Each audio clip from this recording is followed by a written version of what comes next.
Assalamualaikum warahmatullahi wabarakatuh.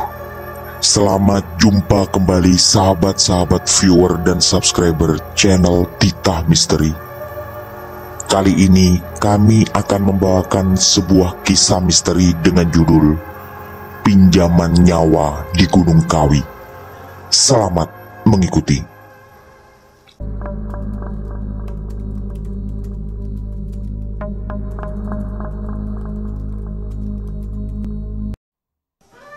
Jawa Timur 1984. Entah berapa kali Basri terlibat perdebatan dengan orang.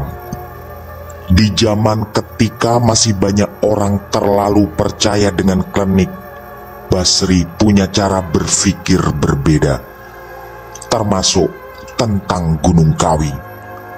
Dia adalah orang yang tak percaya tentang kabar pesugihan yang banyak berhembus di desanya. Bagi Basri, Gunung Kawi sama seperti gunung yang lain, yang selalu menawarkan keindahan alam dan pemandangan indah untuk memanjakan mata. Termasuk tentang Bimo sahabatnya. Hanya dalam beberapa bulan, Bimo mampu membeli beberapa hektar sawah. Selain itu, dia juga bisa membeli sepeda motor bagus yang di zaman itu masih termasuk barang cukup mewah. Juga, rumah gubuk sederhananya direnovasi menjadi bangunan megah dan menjadi salah satu rumah paling mewah di kampung itu. Bimo yang dulunya miskin tiba-tiba berubah menjadi juragan baru. Hal itu sampai membelah pendapat warga.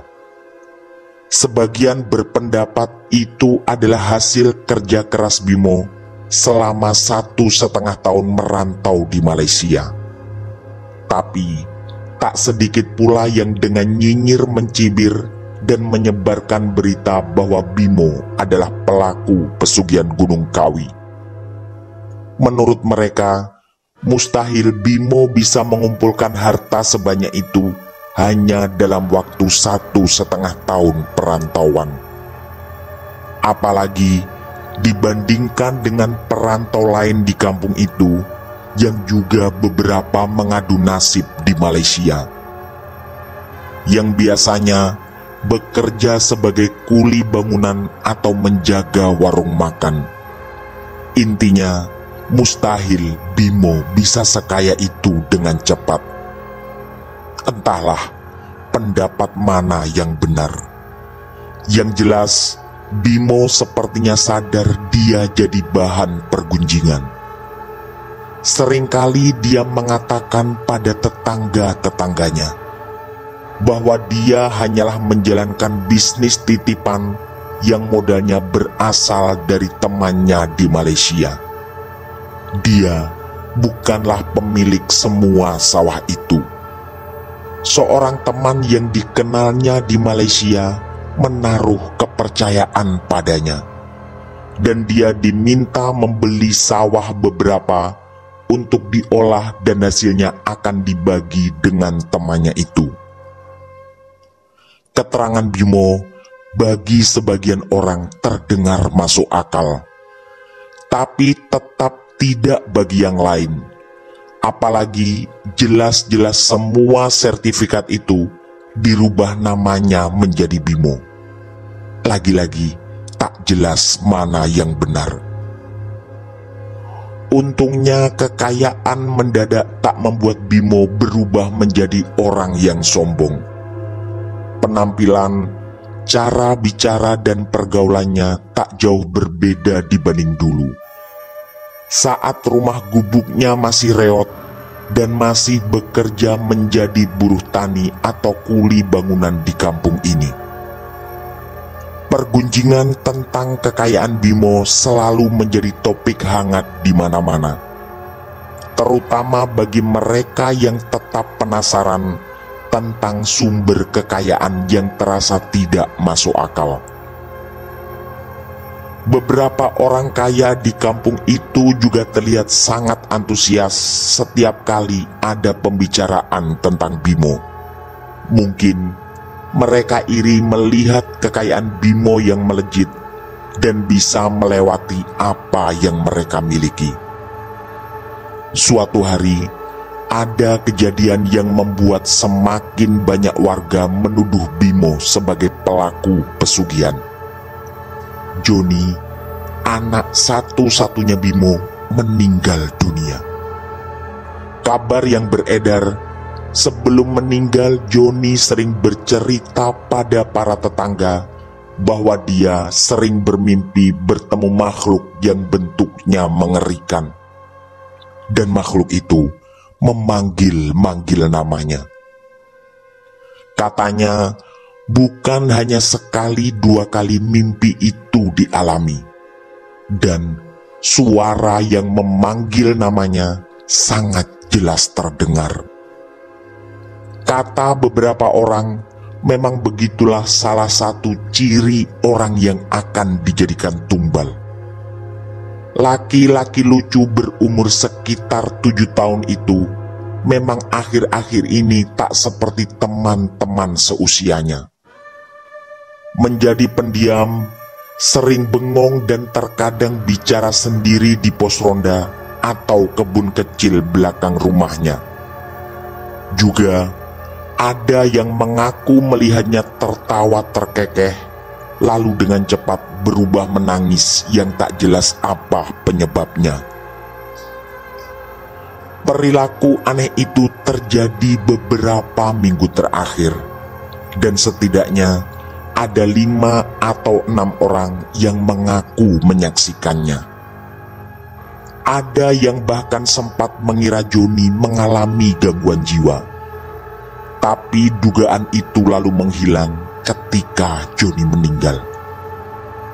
Selentingan yang terdengar setelah itu justru jauh lebih mengerikan. Bimo dan Wiwi istrinya adalah pelaku pesugihan Gunung Kawi, dan Joni yang dijadikan tumbal. Semakin lama, sepertinya makin banyak warga yang percaya dengan pendapat itu. Bok Kasiem, penjual es, mengaku pernah didatangi seorang anak kecil ke warungnya suatu hari. Setelah memesan es, lelaki kecil itu menangis dan berkata bahwa dia jadi tumbal. Dan setelah anak itu membuka topi lusuhnya, terlihat jelas wajahnya adalah wajah Joni yang sudah meninggal. Lalu lelaki kecil itu menghilang secara ajaib. Kata Mbok Kasiem, kejadian itu terjadi sekitar jam 1 siang saat suasana sedang sepi. Mbok Kasiem yang gemetar lalu lari ke rumah tetangga di samping rumahnya. Di sana, dia menceritakan kejadian menakutkan itu. Tak butuh waktu lama, kabar itu segera menyebar. Rasanya hampir tak ada warga kampung yang tidak tahu tentang cerita itu. Ada lagi yang juga tak kalah menyedihkan. Ada seorang anak kecil yang juga mengalami hal aneh. Budi, anak berumur 4 tahun yang rumahnya sekitar 150 meter dari rumah Bimo, pernah terlihat main kelereng sendiri, sambil tertawa-tawa di teras kecil depan rumahnya. Terlihat Budi sangat menikmati permainan itu sambil berkali-kali berbicara seperti sedang berhadapan dengan seseorang. Setelah ditanya oleh pamannya, dia menjawab bahwa sedang bermain dengan Mas Joni. Anak sekecil Budi rasanya mustahil berbohong. Salah satu yang juga paling menyayat hati dan memilukan adalah apa yang dialami Mbah Lastri. seorang janda tua yang rumahnya tak jauh dari rumah Bimo.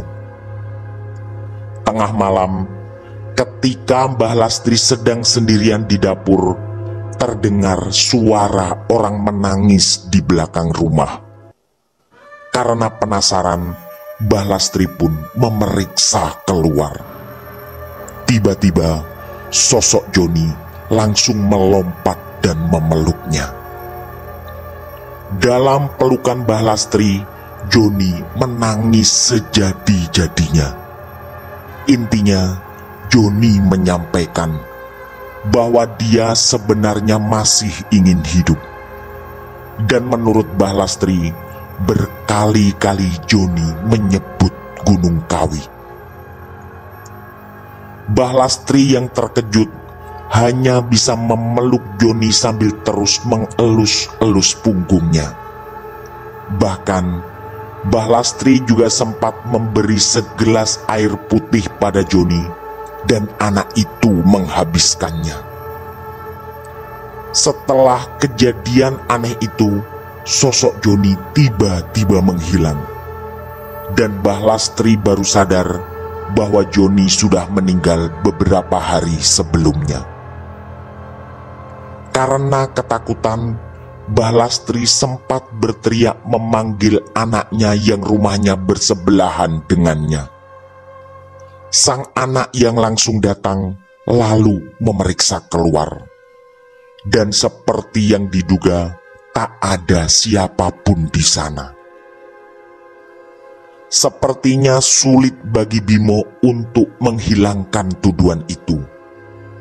Hampir semua warga menuduhnya sebagai pelaku pesugihan Gunung Kawi.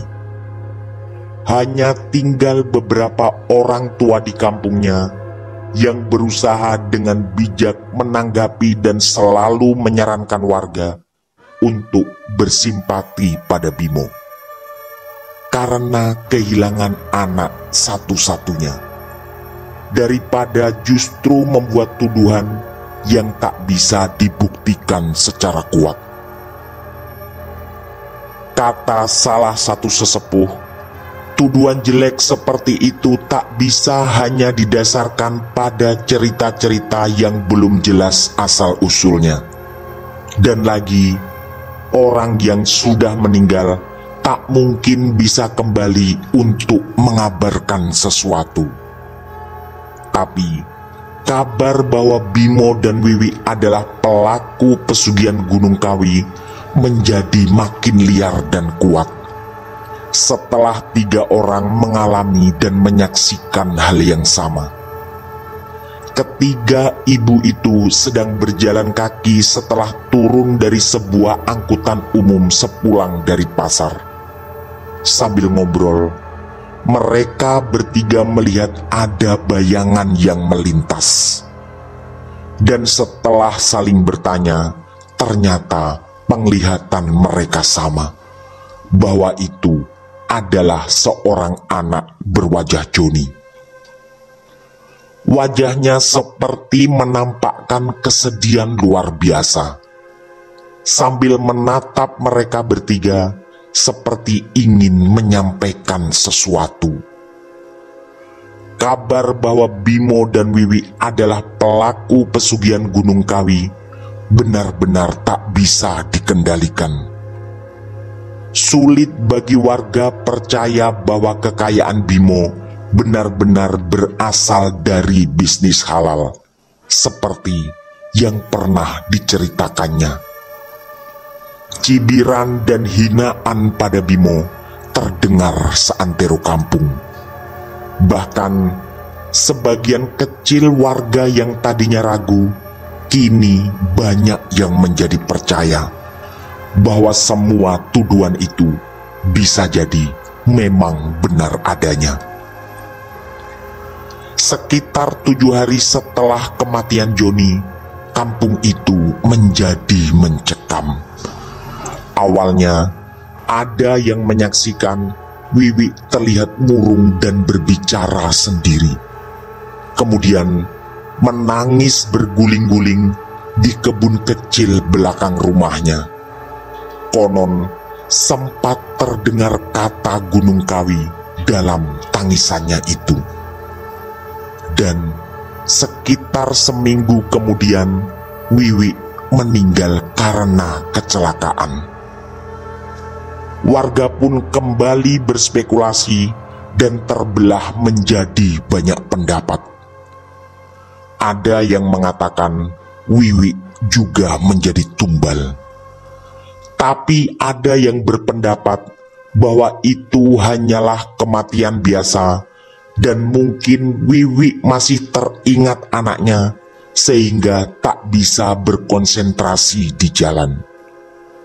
Kejadian ketika itu memang sangat mengenaskan. Tak jauh dari pasar, Wiwi yang mengayuh sepedanya tiba-tiba ditabrak oleh truk kosong berkecepatan tinggi. Wiwi meninggal di tempat. Sejak saat itu, setiap malam kampung menjadi sasaran teror yang mengerikan. Banyak warga mengaku melihat sosok Wiwi berjalan beriringan dengan Joni, anaknya. Beberapa juga mengaku mereka berdua terlihat seperti ngobrol akrab dan tertawa. Tapi pengakuan seorang warga lain bahwa terdengar kata-kata Gunung Kawi di tengah obrolan membuat Bimo benar-benar terpojok. Seperti sebuah kebenaran mutlak, keyakinan tentang Bimo adalah pelaku pesugihan Gunung Kawi semakin kuat tertancap di pikiran warga. Suatu hari, Bimo mendatangi Basri. Mungkin Basrilah satu-satunya yang masih percaya padanya. Sambil menangis, Bimo mengeluarkan semua keluh kesahnya. Basri sendiri sebenarnya mulai ragu. Apakah sahabatnya ini mengatakan sesuatu yang benar? Bahwa semua tuduhan warga tak bisa dipercaya. Karena di sisi lain, terlalu banyak pengakuan tentang kejadian aneh menyangkut almarhum Wiwi dan Joni. Tapi Basri tetap berusaha tenang dan meminta Bimo bersabar. Akhirnya, sebuah keputusan diambil saat itu. Demi keamanan semuanya, Basri menyarankan Bimo untuk pindah. Basri mengaku tak bisa menjamin apakah warga tak akan marah suatu saat nanti. Karena kabar itu semakin luas dan semakin banyak pula warga yang terganggu dengan aneka teror makhluk gaib yang wajahnya mirip Wiwi dan Joni. Apalagi, kata Basri, banyak orang yang secara serius membandingkan Bimo dengan orang-orang kampung ini yang juga merantau ke Malaysia, termasuk yang sudah bertahun-tahun di sana. Intinya, semua tak percaya Bimo bisa sekaya ini lewat jalan yang wajar. Dan dengan jujur, Basri mengatakan, tuduhan warga adalah tentang pesugihan Gunung Kawi. Lagi-lagi, di hadapan Basri, Bimo menangis. Dia mengatakan bahwa tak pernah bersentuhan dengan pesugihan. Semua hasil yang kini dinikmati adalah kerja kerasnya selama di Malaysia. Sampai takdir mempertemukannya dengan seseorang yang mau mengajak bisnis dengannya. Di sini, Basri semakin bingung. Wajah dan ucapan Bimo terdengar meyakinkan. Tapi di sisi lain, semua pengakuan warga juga tak kalah meyakinkannya. Termasuk ada istilah yang baru kemarin didengar Basri dari salah satu tetangga, bahwa yang sedang dilakukan Bimo adalah semacam pinjaman nyawa di Gunung Kawi. Artinya, nyawa orang-orang tercinta tetap ada, tapi tinggal bersama makhluk-makhluk gaib di sana. Lagi-lagi, sebenarnya Basri tak terlalu percaya. Atau lebih tepatnya, dia bingung mana yang lebih bisa dipercaya. Akhirnya, atas saran Basri pula, semua aset Bimo dijual dengan minta bantuan pada perangkat desa. Basri juga meminta Bimo agar menjual rumah dan sawahnya pada orang luar desa ini. Tujuannya demi kenyamanan bersama. Selain itu, karena ini kondisi darurat, semua harus dijual dengan harga miring. Bimo mengangguk, walau terlihat jelas kesedihan dan kegalauan di wajahnya. Seperti juga Basri, Bimo memang terlahir dari keluarga miskin. Kedua orang tuanya sudah meninggal, dan Bimo praktis tak mendapat warisan apapun, kecuali sepetak pekarangan kecil yang dulu ditempati rumah gubuknya. Dan kini telah berdiri di sana bangunan megah rumahnya. Sementara itu, teror tetap menghantui warga. Hampir tak ada malam berlalu tanpa cerita mengerikan sosok hantu Wiwi dan Joni. Bahkan sempat ada usulan Bimo harus dimintai keterangan. Tapi seperti yang sudah-sudah, beberapa sesepuh mencegah itu. Dan Basri termasuk salah satu yang ikut menenangkan warga dengan mengatakan bahwa Bimo memang ingin segera pindah, tapi menunggu hasil penjualan sawah dan rumahnya. Sejak saat itu, Bimo hampir tak pernah kelihatan. Hanya beberapa orang yang masih datang ke rumahnya, terutama untuk dimintai bantuan membeli kebutuhan sehari-hari. Basri adalah salah satunya. Pada Basri pula Bimo terlihat merasa paling nyaman, karena Basri adalah yang paling tidak mudah termakan cerita dan provokasi warga.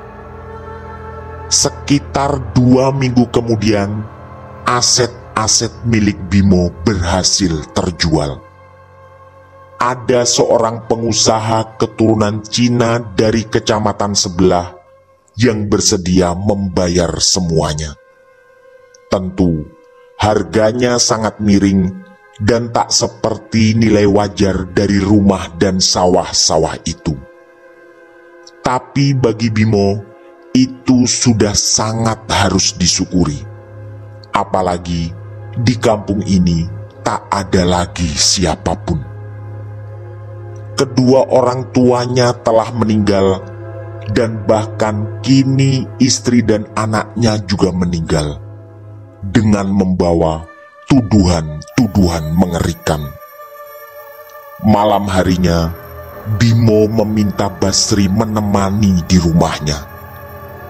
Suasana sangat haru, dan kedua sahabat itu harus berpisah esok hari. Pada Basri, Bimo mengatakan akan berangkat ke Sumatera. Ketika ditanya alasan memilih Sumatera, Bimo hanya menggeleng. Katanya, tak ada alasan khusus selain mengikuti naluri yang tiba-tiba datang. Entah berapa kali, kedua sahabat itu berpelukan dan sama-sama menangis. Mereka berdua memang bersahabat sejak kecil. Hanya saja, tak pernah ada hubungan kerja di antara mereka. Termasuk ketika Bimo kaya raya dan menawari Basri bekerja di sawahnya. Basri selalu menolak karena harus mengurusi sawah milik orang tuanya yang tidaklah terlalu luas. Malam itu mereka begadang sampai pagi. Keesokan harinya, lagi-lagi ditemani Basri, Bimo melakukan penyerahan kunci dan sertifikat pada Koh Rudi, pembeli semua aset Bimo. Uang tunai dalam jumlah sangat banyak terhampar di meja, dan Bimo langsung memasukkannya ke dalam tas. Acara itu dilakukan di rumah Pak Kepala Desa. Semua dokumen disiapkan di sana. Bimo berkali-kali mengucapkan terima kasih pada kepala desa karena membantu proses transaksi ini. Setelah semua selesai, Bimo ditemani Basri berpamitan pada beberapa tetangga. Memang hanya sedikit warga yang dipilih, terutama mereka yang mungkin masih berempati dengan kesedihan yang menimpa Bimo. Sampai akhirnya Basri mengantar Bimo ke terminal. Di sana, lagi-lagi mereka berpelukan sambil menangis. Basri berkali-kali meminta agar Bimo berkirim surat padanya. Bimo hanya mengangguk di tengah tetesan air matanya dan berjanji akan selalu berkirim kabar kelak ketika sudah mendapat tempat tinggal yang nyaman di Sumatera. Bimo juga minta agar sahabatnya itu selalu mendoakannya, agar semua yang terjadi menjadi pelajaran hidup, dan nanti di tempat barunya dia bisa hidup dan bekerja dengan lebih aman dan nyaman. Bimo pun berangkat ke Jakarta dengan sebuah bis. Rencananya, di sana dia akan mencari tiket kapal atau pesawat ke Sumatera. Dan anehnya, semua teror makhluk halus mirip Wiwi dan Joni langsung menghilang dan tidak ada lagi setelah Bimo pergi. Ada yang merasa senang dengan kepergian Bimo, tapi ada juga yang mengenangnya dengan rasa kasihan. Walau sebagian dari mereka dulu juga ikut menuduh Bimo. Basri sendiri selalu teringat sahabatnya itu. Dia juga ingat betul, ketika Bimo berangkat ke Sumatera, Basri sedang mempersiapkan pernikahannya. Dia termasuk golongan orang yang tidak sepenuhnya yakin dengan tuduhan warga. Apalagi dia mendengar langsung pengakuan Bimo bahwa semua tuduhan warga adalah salah. Walau jujur, Basri juga tak bisa begitu saja percaya 100% pada ucapan Bimo. Intinya, bagi Basri, semua juga belum jelas. Kecuali satu hal, pusaran tuduhan dan kejadian ini telah membuat kegaduhan dan petaka. Joni dan Wiwi meninggal, warga kampung terganggu dengan teror makhluk halus, dan Bimo harus terusir dari sini. Juni 2024. Mbah Basri menatap indahnya pemandangan Gunung Arjuno dikelilingi 3 orang cucunya. Baru saja dia bercerita panjang lebar tentang kejadian 40 tahun lalu di kampung ini. Peristiwa itu, kata Mbah Basri, terlalu menakutkan, sekaligus membingungkan dan tak mungkin dilupakan selama sisa umurnya yang mungkin tak lama lagi. Kini, umurnya sudah kepala 6 dan semua orang memanggilnya dengan Mbah Basri. Mbah Basri juga bercerita bahwa sejak kepergian Bimo yang katanya ke Sumatera, kabar darinya tak pernah lagi terdengar. Termasuk dari beberapa tetangga yang masih sepupu dari bapak atau ibunya. Intinya, tak ada yang tahu apakah Bimo benar-benar ke Sumatera, dan di Sumatera bagian mana dia tinggal. Entah setelah itu dia lupa janjinya pada Basri untuk berkirim kabar, atau ada luka yang sangat mendalam tentang kampung ini, sehingga dia tak mau lagi berhubungan dengan siapapun di kampung ini. Atau bisa jadi juga Bimo sudah meninggal. Kata Mbah Basri, semuanya masih misteri.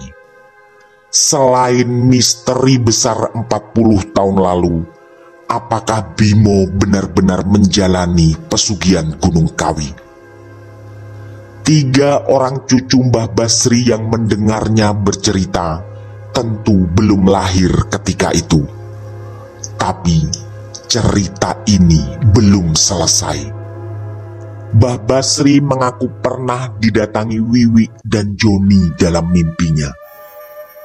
Keduanya terlihat bergandengan tangan dan menemui Mbah Basri sambil bertanya, "Di mana Bimo sekarang?" Dalam mimpi itu, Mbah Basri menggeleng karena memang tidak tahu keberadaan sahabatnya. Lalu, sosok Wiwi dan Joni meminta pada Mbah Basri agar menyampaikan salam pada Bimo sekaligus minta maaf padanya. Kejadian dalam mimpi itu semakin membuat misteri ini menjadi samar. Dan Mbah Basri masih berharap entah kapan dan di mana dia akan bertemu Bimo suatu saat nanti dan menceritakan semua yang terjadi selama 40 tahun sejak kepergiannya dari kampung ini. Kemudian terlihat air mata mengalir di pipi Mbah Basri. Pada ketiga cucunya, dia mengenang Bimo sebagai sahabat yang sangat baik, yang harus terhempas oleh kehidupan beriring misteri yang tak pernah benar-benar terjawab, bahkan sampai saat ini. Tamat. Demikian kisah misteri dari kami, Pinjaman Nyawa di Gunung Kawi. Semoga kisah-kisah kami cukup menghibur dan menemani sahabat semua. Mohon maaf apabila terdapat kesalahan dalam pemilihan atau penuturan kata. Kami dari tim Titah Misteri mengucapkan terima kasih. Dan wassalamualaikum warahmatullahi wabarakatuh.